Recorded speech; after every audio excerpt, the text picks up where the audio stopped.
I want to talk about one of my favourite subjects, food. I want to talk about soul food and other foods.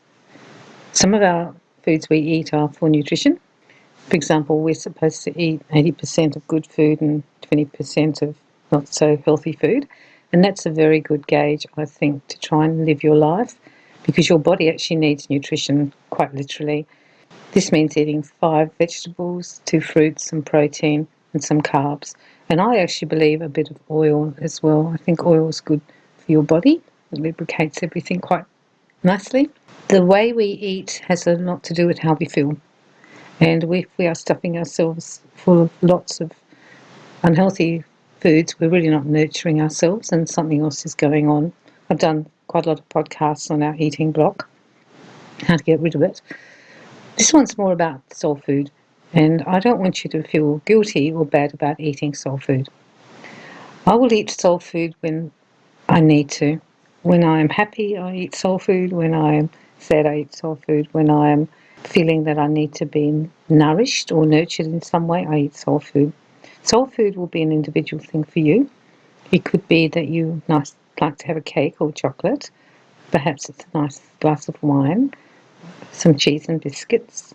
If you're a savoury person, it could be nuts. Soul food can also be things like pizza and eating fatty chips or having a BLT sandwich. You need to work out what your soul foods are, because these will nourish you energetically and emotionally, I feel, when things get tough. I had a difficult weekend coming up, so in my order I made sure there was enough soul food in that buy. So when the shopping came, I had what my soul foods were: some chocolate, I had some gelati, I had some of these things called poppables that I like. They're like a little potato chip shaped treat that you can have. I made sure that this weekend wasn't just nutrition, it was also going to feed my soul, because I needed to have something to reward myself, something that I really enjoyed, but I shouldn't be eating too much of. Your soul foods will actually help you. They will add good energy to your body. Don't feel bad about having them. We're taught in this culture that foods are good and foods are bad, and there's some truth in that. However, when you have soul food, it doesn't get digested in the same way. It gets digested in a good way. This might sound strange to you, but because it's nourishing us energetically and feeding our soul and making us feel better, then our mood increases and we feel happy having it, and it was so enjoyable and I loved eating that. So there's a really good vibe that comes off these foods. Perhaps they're not nutritionally good for us. Maybe they don't have enough vitamins or minerals in them, but that's not why we're actually eating them. We can still do that. We can still take our vitamin drinks and tablets. We can still eat all the 5 food groups and eat them well. These foods are specifically to help us to feel better. And if we feel better, then our actual energy will alter than if we feel sad. I think you should have your soul foods when you need it. We actually inadvertently give soul foods to other people. For example, if we know that our mum loves cake, we might buy her special cake. If people are having a hard time, we might buy them a box of chocolates. I have a friend who likes olives, so whenever I would give her something that was her soul food, I'd buy a whole lot of olives and she'd tuck into them and have a wonderful time, even having them for breakfast.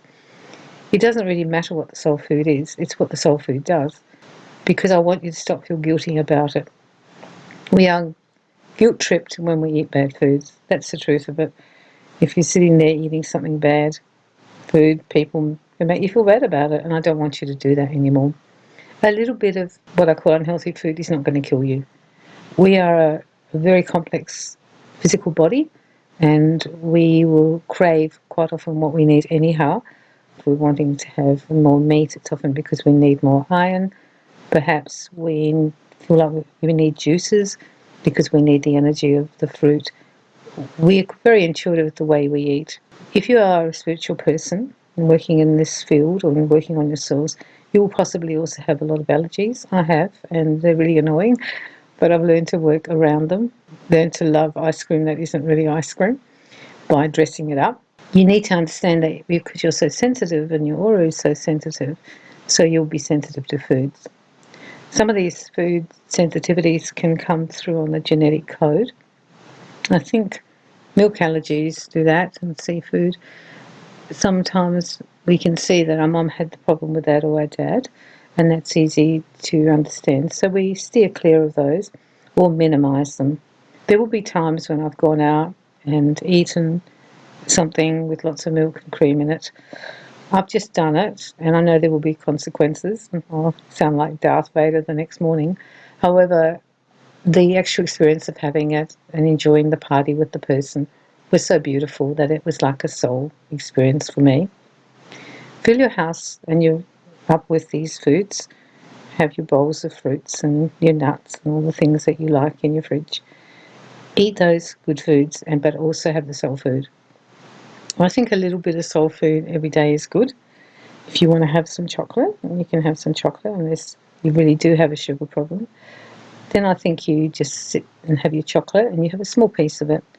I enjoy having a small piece of it when I want to, and it's a treat. And it makes something nice in the day, because food can actually make us very, very happy. If we sit down and we're eating a beautiful meal and we've really enjoyed it, it creates great happiness. And it's also a very wonderful social experience to sit with someone and enjoy a lovely meal together, go out to a restaurant and order and enjoy that meal. Food has an energy, obviously, but it also has the gift of making us very, very happy. I see one of my little granddaughters who loves chippies, she calls them, and getting very excited when the bowl of chips comes her way.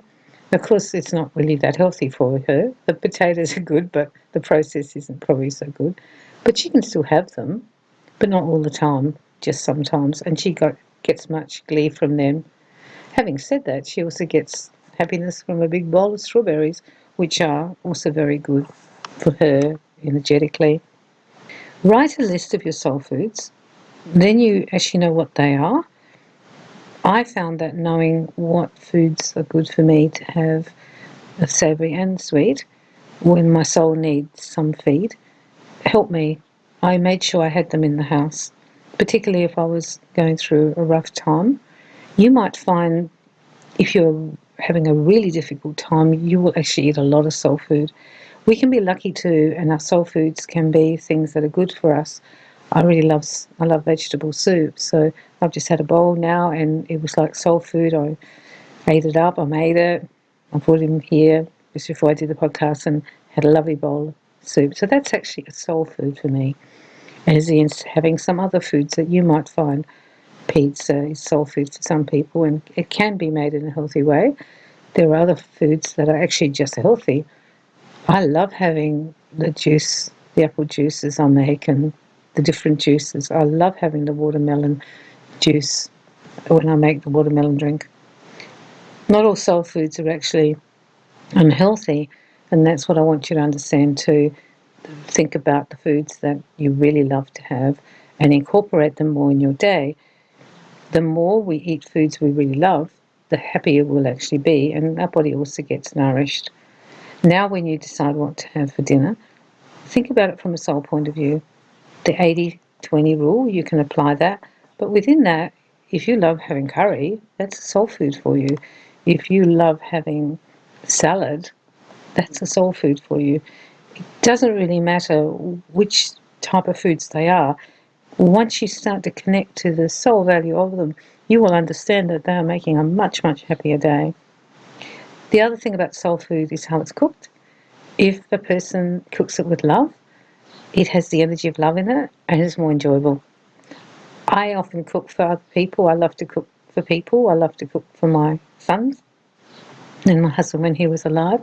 And I enjoyed making the scones, the cake, the apple pie, whatever is the thing that would be enjoyable, the main dish that they wanted, the lasagna. I would enjoy making it. And I would make these things with love because I didn't feel resentful or cranky about having to cook. I wanted to do it and I did it. And you will find that people who are what I call good cooks, where people really enjoy their food, cook with love. And they are very careful in their cooking. This week, enjoy your soul foods. Add them more to your daily life. if you know what other people's soul foods are, give them more of those and increase their soul energy and their happiness in their daily life. So it's off to eating and off to enjoying, and lots of love and light to you.